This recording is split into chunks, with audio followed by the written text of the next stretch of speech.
क्या आपको भी लगता है कि एयर को एस बना के प्लूरल बनाया जा सकता है, फोर्स को फोर्सेस किया जा सकता है, सैंड को सैंड्स और गुड को गुड्स किया जा सकता है? अगर आपका जवाब यस है तो रुकिए, क्योंकि जब हम एयर को एयर्स बनाते हैं तो इसका मीनिंग कंप्लीटली चेंज हो जाता है। आज हम इस वीडियो में इसी के बारे में देखने वाले हैं। चलिए वीडियो शुरू करते हैं। Nouns that change meaning in plural form. ठीक है, आज हम ऐसे नाउन्स के बारे में डिस्कस करेंगे जिस नाउन का मीनिंग चेंज हो जाता है जब हम उसको प्लूरल बनाते हैं सिंगुलर से। ठीक है, चलिए देखते हैं कुछ वर्ड्स को। ठीक है, जैसे ये है एयर। एयर का मतलब तो हवा होता है, लेकिन जब आप इसको एयर से एयर्स करते हैं तो इस एयर्स का मतलब हो जाता है मिसबिहेव। ठीक है, हवा और मिसबिहेव दोनों का आपस में कोई कंपैरिजन नहीं है। ठीक है, नेक्स्ट है हमारा फोर्स। फोर्स का मतलब होता है फिजिकल स्ट्रेंथ। ठीक है, लेकिन फोर्सेस, अगर हम बात इसके प्लूरल फॉर्म की करें, यानी फोर्स को अगर फोर्सेस कर देते हैं तो इसका मतलब चेंज हो जाता है। इसका मतलब होता है आर्म फोर्स ऑफ नेशन, जैसे थल सेना, जल सेना, नेवी हमारी होती है, इन सभी को हम फोर्सेस कहते हैं। ठीक है, नेक्स्ट वर्ड है हमारा सैंड। सैंड का मतलब होता है piece of rock and minerals. ठीक है, जैसे कि आपने देखा होगा बालू जो घर बनाने के काम आता है, बालू रेता जिसे कहते हैं। ठीक है, वो क्या होता है, वो रॉक्स के पीसीस होते हैं, छोटे छोटे। ठीक है, और लेकिन अगर हम सैंड को सैंड्स लिख दे, गलती से अगर हमने सैंड्स लिख दिया तो आपका मीनिंग बिल्कुल ही चेंज हो जाने वाला है। ये इसका प्लूरल फॉर्म नहीं है, बल्कि मीनिंग बदल देने वाला है। इसका मतलब होता है डेजर्ट, रेतीला इलाका। ठीक है, नेक्स्ट वर्ड है हमारा अब्यूज। अब्यूज का मतलब होता है इनडिसेंट वर्ड्स।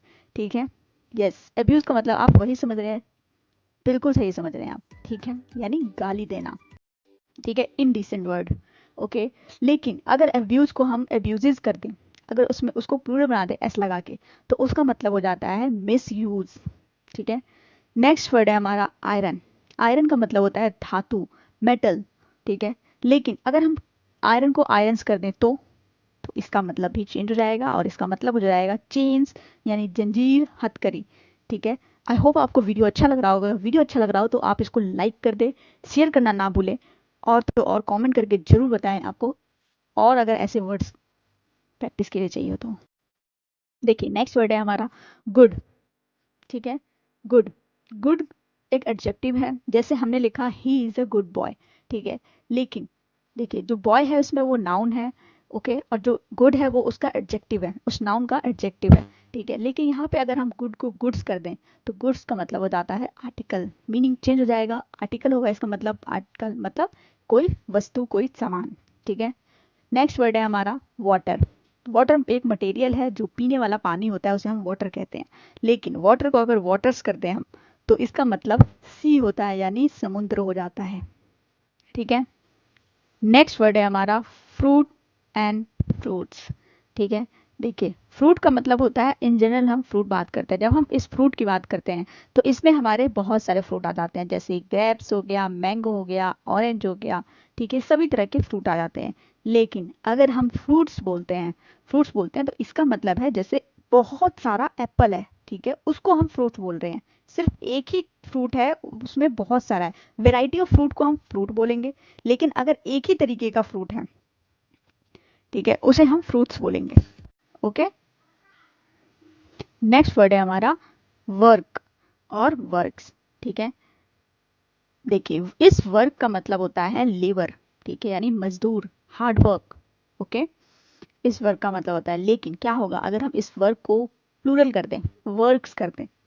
यस, आपने सही पकड़ा, वर्ड का मतलब मीनिंग बिल्कुल चेंज हो जाएगा। ठीक है, इसका मतलब होता है लिटरेरी राइटिंग, यानी साहित्यकार। ठीक है, आगे आपको और अच्छे से समझ में आएगा। नेक्स्ट वर्ड है हमारा, इस वीडियो में हम सिर्फ 10 वर्ड के बारे में बात करेंगे। अगले नेक्स्ट पार्ट जो मैं इसका लेके आऊंगी उसमें हम और भी वर्ड्स लेके आएंगे, उसमें और भी वर्ड्स के बारे में बात करेंगे। ठीक है, लास्ट वर्ड है हमारा विट।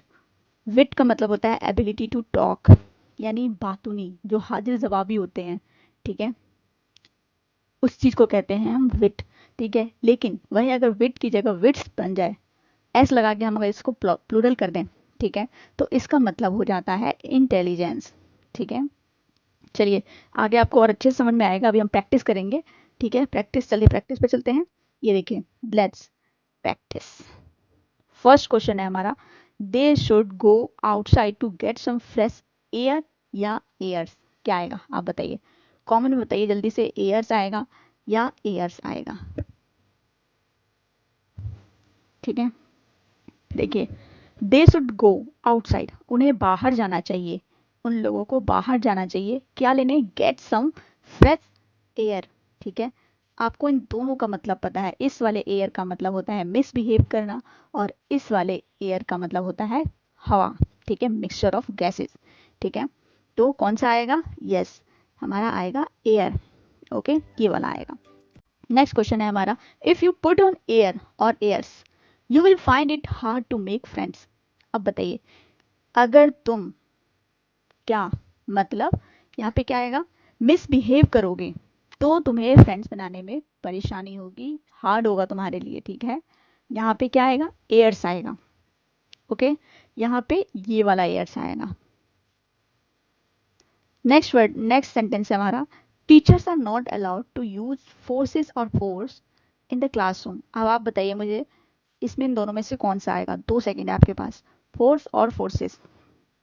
अगर आप इस चैनल पे न्यू हैं तो आप इस चैनल को सब्सक्राइब कर लीजिए, हम इसी तरीके के इंग्लिश में इंपॉर्टेंट क्लासेस लेके आते रहते हैं।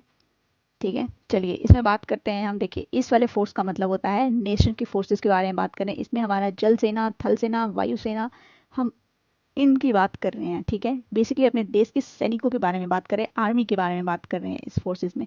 लेकिन जो ये वाला फोर्स होता है हमारा, ये वाला फोर्स, ये वाला फोर्स हमारा आर्म फोर्स होता है, यानी हमारा बाहुबल। टीचर्स को क्या अलाउ नहीं होता है? टीचर्स को, बच्चों को, यस, मारना पीटना अलाउ नहीं होता है, अपना बाहुबल दिखाना अलाउ नहीं होता है। ठीक है, तो इसमें आएगा फोर्स। ओके, नेक्स्ट सेंटेंस है हमारा, he was tired after a days work और वर्क। अब देखिए, इस वाले वर्क का मतलब पता है आपको क्या होता है? लिटरेसी होती है, लिटरेरी होती है। और ये वाला जो वर्क होता है हमारा, ये वाला वर्क होता है, ये वाला वर्क हमारा होता है, तो इसमें क्या आएगा? ये देखिए, क्या मतलब क्या है सेंटेंस का? ही वॉज टायर्ड, वह थक चुका था, आफ्टर अ डेज वर्क। ठीक है, एक दिन की मेहनत में वह थक गया था। ठीक है, तो इसमें क्या आएगा? वर्क आएगा। ओके, नेक्स्ट सेंटेंस है हमारा, प्रेमचंद्र। आप जानते होंगे प्रेमचंद जी को, वो हमारे हिंदी साहित्यकार के अच्छे वाले लेखक हैं, लेखक थे। ठीक है, Premchand has created many work और वर्क्स। अगेन आपको यहाँ पे बताना है इन दोनों में से कौन सा आएगा, वर्क या फिर वर्क। ठीक है, in his entire life, Premchand ji ने अपने इंटायर लाइफ में बहुत सारे यस वर्क्स लिखे हैं। ठीक है, तो यहाँ पे हमारा वर्क ना आके वर्क्स आएगा। ठीक है, आई होप आपको जो डिफरेंस है वो बहुत अच्छे से क्लियर हो रहा होगा। ये देखिए, यहाँ पे हम लोग एयर का यूज़ किए हैं, यहाँ पे एयर्स का यूज़ किए हैं। सेंटेंस को आप दोबारा पढ़िए, दोबारा समझिए और दोबारा से सॉल्व करने की कोशिश कीजिए। वीडियो को पॉज कीजिए और फिर से अपने आप सॉल्व कीजिए, आपको बहुत अच्छे से क्लियर हो जाएगा। और चैनल को सब्सक्राइब कर लीजिए, क्योंकि मैं कल फिर इसका नेक्स्ट पार्ट लेके आने वाली हूँ, जो बिल्कुल भी मिस मत कीजिएगा और आपको